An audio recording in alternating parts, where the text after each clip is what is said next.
তো প্রিয় দর্শক, এই মাটিটাকে শুকানোর জন্য আমাকে কিন্তু 4 দিন অপেক্ষা করতে হবে। কারণ পুরাতন মাটি যত শুকাবে, বিশেষ করে টবের মাটি এবং বস্তার মাটি, এইগুলি ফাঙ্গাসযুক্ত মাটি থাকে। তো এখানে যদি এই মাটিটা আপনি বেশি করে শুকান, তাহলে এই ফাঙ্গাসগুলি মরে যাওয়ার সম্ভাবনা এবং মরে যায়। সেই জন্য আপনার মাটিটা কিন্তু ফাঙ্গাস মুক্ত হয়ে যায়। এই জন্য আপনি এই মাটিটাকে ভালোভাবে শুকাতে হবে অন্তত 4 দিন। প্রিয় দর্শক, ফিরে এলাম 4 দিন পর। প্রিয় দর্শক, স্বাগত জানাই ছাদ বাগানের জন্য উন্নত জৈব সমৃদ্ধ মাটি তৈরির আলোচনায় আজকের 3 নাম্বার এবং শেষ পর্বে আমরা ইউরিয়া সার দিয়ে দিব। এই মাটিতে আমরা দিব এমওপি।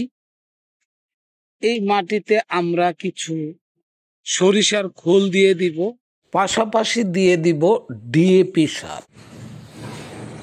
প্রিয় দর্শক, গত পর্বে এই ছাই এবং ইটের গুঁড়ার মিশ্রণটা আপনারা দেখেছিলেন।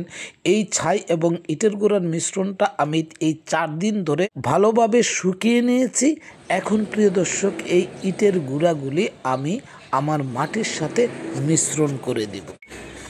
প্রিয় দর্শক, এবার যদি আপনাদেরকে আমি এই ছাই এবং ইটের গুঁড়ার মিশ্রণটা কিভাবে এটার উপরে প্রয়োগ করলাম সেটা যদি দেখাই, আপনারা দেখুন পুরো মাটির উপরে কিন্তু একটা এই ছাই এবং ইটের গুঁড়ার স্তর পড়ে গেছে। এখন আমি যেই জায়গাটাই মিক্স করি না কেন, ওই জায়গাতেই কিন্তু প্রিয় দর্শক এই ছাই এবং ইটের গুঁড়া থাকবে।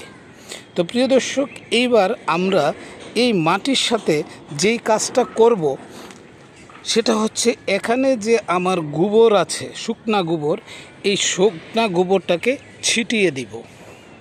তো দেখতে থাকুন প্রিয় দর্শক।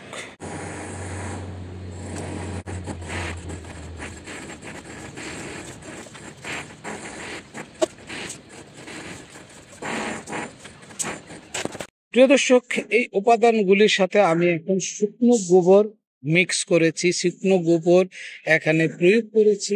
আপনারা দেখেন কিভাবে শুকনো গোবরটা আমি দিয়েছি। দেখেন উপরি ভাগে কিন্তু একটা গোবরের স্তর পড়ে গেছে। তার মানে এখানে এই জায়গাটার মধ্যে যতটুকু গোবর আছে সেটা সাফিসিয়েন্ট ছিল।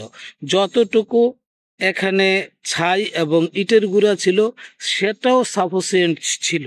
তো প্রিয় দর্শক, এইভাবে যদি আপনি এই মাটিটাকে তৈরি করেন, তাহলে অবশ্যই আপনার মাটি ছাদ বাগানের জন্য, যে আপনারা এই নার্সারি থেকে অনেক টাকা দিয়ে ক্রয় করে এনে ছাদ বাগানে গাছ লাগান, এর চেয়ে 1000 গুণ ভালো হবে, এইটা আমি নিশ্চয়তা দিতে পারি। তো প্রিয় দর্শক, এইবার এই মাটিগুলিকে আপনারা একটু এলোমেলো করে মিক্স করে তারপর শুকাতে দিবেন। মাটিটা আছে, এই মাটিটাকে আপনারা এইভাবে মিক্স করে দিন। এইভাবে সবগুলি উপাদান একসাথে মিক্স করে তারপর প্রিয় দর্শক আপনারা এই মাটিটাকে শুকাতে দিবেন।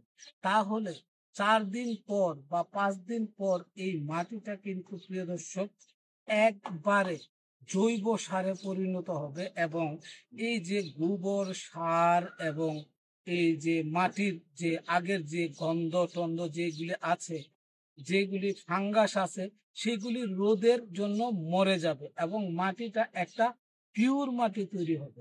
তো প্রিয় দর্শক, আশা করি আপনারা এইভাবে যদি ছাদ বাগানের মাটিগুলি তৈরি করেন, তাহলে আপনারা একটা পিওর মাটিতে আপনারা গাছ লাগাতে পারবেন। এই মাটিতে আপনার গাছগুলি সুন্দর এবং ভালো ফলন দিবে।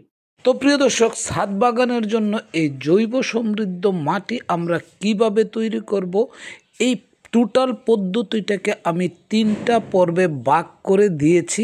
প্রিয় দর্শক, 1-2 পর্বের যে লিঙ্ক আমার এই ভিডিও ডেসক্রিপশনে দেয়া থাকবে, আপনারা সেখান থেকে 1-2 পর্বটা দেখে নেবেন। তো প্রিয় দর্শক, আজকের ভিডিওটা এ পর্যন্তই ছিল। ফিরবো প্রিয় দর্শক নতুন কোনো ভিডিও নিয়ে। ততক্ষণ পর্যন্ত প্রিয় দর্শক আপনারা ভালো থাকুন, সুস্থ থাকুন আর নিরাপদে চলুন। আল্লাহ হাফেজ।